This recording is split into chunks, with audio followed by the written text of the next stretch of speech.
Hello everyone, today I will show you how to reset settings on Vivo X23.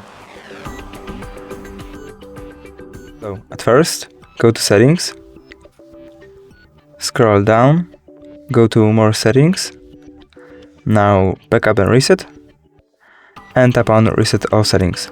And you don't need to be worried about losing your data because it won't be deleted, it will only restore the system, it will restore system default settings, but everything like your photos or files will be the same. Also, it can also change your wallpaper, so don't worry if it reset and you see that your wallpaper is changed. Now confirm by reset.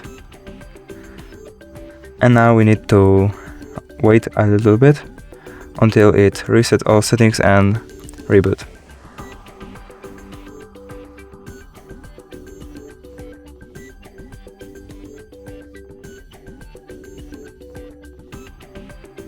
And it's done.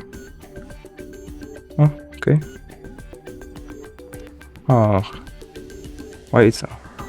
sorry, my fault. And it's done. Thanks for watching, click like, subscribe, and bye.